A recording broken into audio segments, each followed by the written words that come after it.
On August 23, 2012, the Middle Passage Ceremonies and Port Markers Project conducted the first of 175 memorial services that they have planned for port cities throughout the Americas, Europe, and Africa. The Broadway Pier in the historic maritime community of Fells Point in Baltimore, Maryland, was chosen as the location for their inaugural remembrance ceremony. Our reporter, Gregory McCampbell, spoke with the MC of the event, Dr. Marvin L. Doc Cheatham Sr., before the evening ceremony began. Explain what is happening here tonight. Today we are celebrating, we are commemorating, we are remembering those that died during the Middle Passage. The Middle Passage meaning basically those that were taken from our mother country, Africa, and brought to different countries all over the world, including America, including here in Baltimore City. Why is there a need for this history to be told? It's necessary, one, to make certain that our ancestors know that we appreciate what in fact happened to them and the fact that they still existed, they still endured, and the fact that we need to educate our young as to what actually happened. You know, sadly enough, because we're people of color, much of our history has not been captured purposely. Much of our history has been mistold. So it's important that we not only capture history, but tell the history as it basically should be told. Compare this Holocaust to others in history.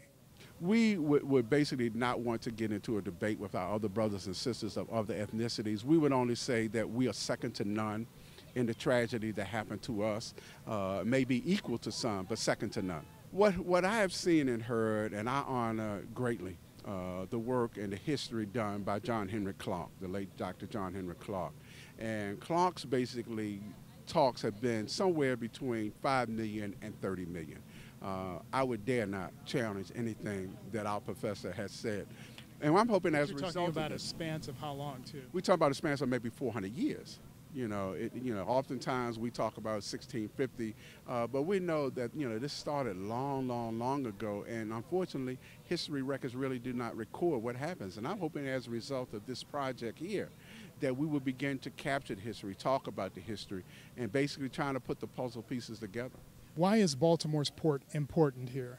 My understanding, Baltimore was considered to be a mid-sized port so far as bringing slaves in, some other ports, but basically anything that was anywhere close to the Atlantic is basically where the ports, wherever there was a port, that's where we were brought into. And I remember one of the quotes from John Henry Clark said that if we dried up the water, we would basically see a road of bones where our people really died. You know, this is a story that's not been told. This is a story that's not been commemorated. And sadly enough, we've gone this far without doing it, but it's always been said, better late than never.